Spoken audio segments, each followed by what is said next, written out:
صحیح بخاریه دوستان عزیز، همینی که برای هر حدیثش میفرمایند من غسل کردم 2 رکعتم نماز خواندم. نسبت به حضرت موسی علی نبینا و آله و علیه السلام، حضرت موسی از انبیای اولی العزم و جز صدیقینه و قرآن از او به نام مخلص نام میبره. میگه آقا ملک الموت رو خدای عالم فرستاد. ابو هریره نقل میکنه، حتی اینجا هم نگفت از کیسه خودمه ها. میگه ملک الموت را پیش موسی، وقتی که آمد قبض روح کند سک و یک سیلی محکم تو صورت حضرت اسرائیل زد. این بنده خدا خلاصه چشمش از حدقه در آمد، رفت پیش خدای عالم. خدایا من فرستاده به یک بنده ای که قبل از اینکه من قبض روح کنم یک سیلی محکم زد چشم، فرد الله علیه اینه. خدایا هم چشمش بهش برگرداند.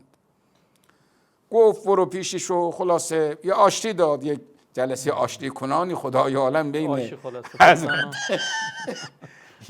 موسی و اسرائیل گذاشت. آقا والا من نمیدانم چیه خود چیز، من نمیدونم اینها را با چه دل جرأتی اینها برای شما عرض کنم می نویسن، من سر در نمیارم.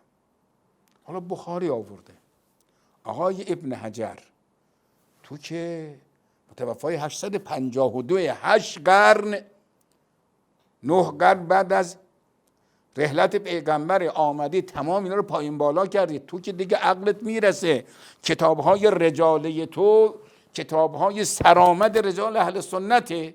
ببینید ایشون چه میفرمایند، افاضه کردن فتح الباری جلد 6 شرح صحیح بخاری.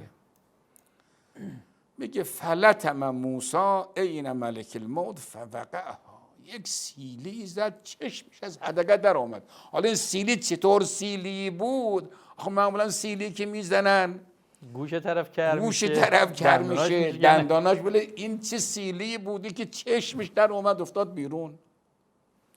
بعد ملک الموت رفت چشم در آمدش گرفته دستش، خدایا ببین من فرستادی موسی، اینم چشم سیلی زده در آورده بیرون.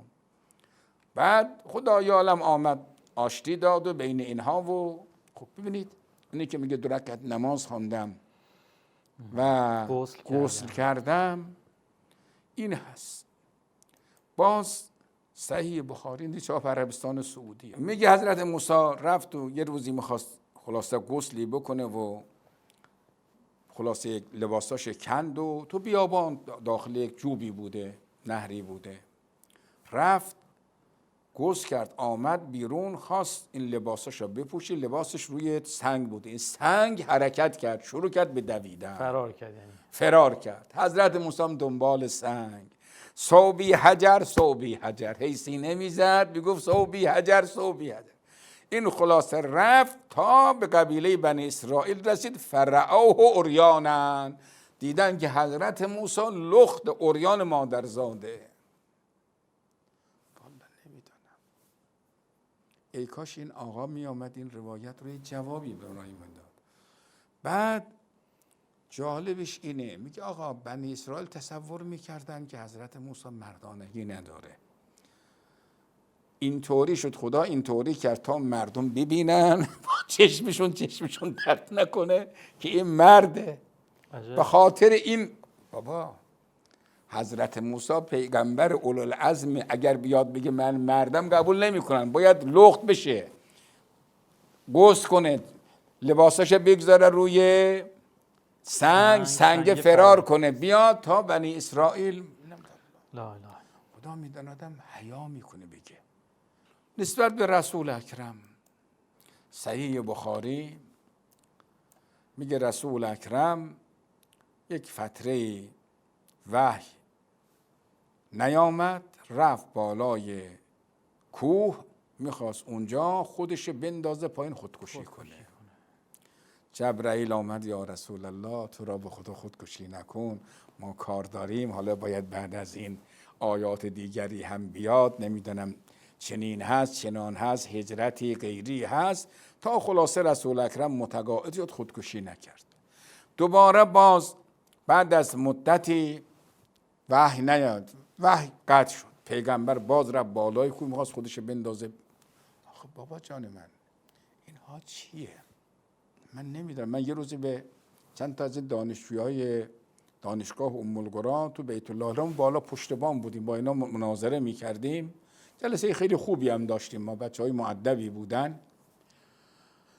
به یکی از اینها گفتم که آقا اگر کسی بیاد بگه من پدر تو را دیدم مثلا در خیابان عزیزیه اونجا ایستاده ادرار میکرد، چیکار میکنم؟ میذارم تو دهنش. گفتم صحیح بخاری بفرمایید، حدیث 224 4-5 جا دارد که حذیفه میگه اتى النبی سبات قوم فبال قائما. پیغمبر آمد کنار کوچه نستجیر بالله نستجیر بالله ایستاده ادرار کرد. گفتم چطور شما برای پدرت حاضر نیستی همچه حرفی قبول کنی؟ ولی نسبت به رسول الله آمده، در صحیح بخاریتون اومده. خود داره چه کار میخواد بکنید؟ همین آقای نووی در این المجموع جلد دوم یک قضیه ای رو میاره. این روایت رو نقل میکنه که پیغمبر ایستاده بول میکرد. میگه سار هازا عادتا لأهل هرات. حالا مربوط با قرن ششم هفتم مال الان نیست. آیان افغانی ها، من معذرت میخوام، هراتی ها. میگه مردم هرات هر سال یک دفعه ایستاده ادرار میکردن برای اقتدا به سنت پیغمبر، برای سنت پیغمبر ترک نشه. آقای عقیلی از علمای بزرگ علم رجاله، در کتاب از ضعفا نقل میکنه، میگه جریر میگه رفتم طرف سماک ابن حرب، از او نقل استادم بود، نقل روایت میکردم. یک روز دیدم استاده داره ادرار میکنه. بعد از او دیگه روایت از او نقل نکردم. دیدم میگه استادی که استاده ادرار کند ارزش نقل روایت نداره. گفتم چطور شما در راوی میگید اگر ایستاده بیاد ادرار کنه از عدالت میفته، ولی شما نسبت به رسول اکرم اینه دارید؟ نه چی کار کنیم ما؟ این صحیح بخاری حدیث 268 از انس ابن مالک. نمیدونم بگم عربیشی میگم، رد میشم میرم. کان النبی یدور علی نسائه فی الساعة الواحده من اللیل و النهار و هو 11. قلت لانس او کان یطیقه قال كنا نتحدث انه اعطی قوة 30. اگر هست شما ترجمه کنید آقای اسماعیلی. نه آقا معلوم نمیشد. شما ببینید این تعابیر نسبت به رسول اکرم، انک لعلی خلق عظیم. بله واقعا. وقت این تعبیر چیه؟ انس میره از لای بله. در نگاه میکرد، پیغمبر میومد میگفت، زنهای پیغمبر برای انس میگفتن. با اینکه خود احمد ابن حنبل در مسندش در جلد 45 صفحه 564 میگه هر کس بیاد مسائل خانوادگی خودش رو در میان مردم مطرح بکند، این آدم برای شما عرض کنم مثلش مثل شیطانه.